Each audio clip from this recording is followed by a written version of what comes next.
Komunistët edhe këtë 1 maj nuk kanë lënë pa zhvilluar protestën e tyre kundër sistemit kapitalist. Të grupuar me flamuj dhe foton e diktatorit, ata marshuan përgjatë bulevardit Dëshmorët e Kombit.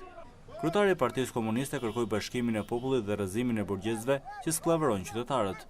Sot njerisht, disa sindikata të vetë quajtura punëtore, si sindikata e pavarur e punojësve dhe konfederata e punojësve, nuk janë gjë tjetër, veç se sindikata të Partisë Borgjeze Demokratike dhe Partisë Borgjeze Socialiste të bashkohen, të çohen në betejën e tuj kasare. Fati i tij ndodhet në duart e tij. Misioni i tij historik ka qenë e mbetet përmbysja e rendit të vjetër shfrytzues kapitalist dhe ndërtimi i një rendi të ri, pa shtypje e shfrytëzim të njeriu, rendit socialist e komunist.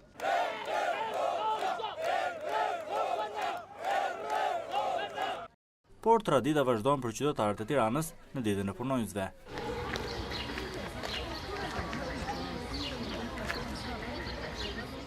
Dikush në këtë ditë mendoi të bëjë një piknik, dikush të peshkoj e dikush të shëtisë në tingujt e muzikës që të ofrojnë të talentuarit në stolet e parkut.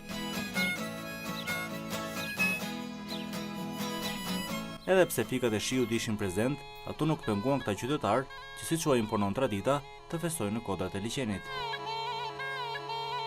I vetmi që mendoi të protestoj para kryeministrisë në këtë 1 maj ishte ky qytetar nga Lezhë.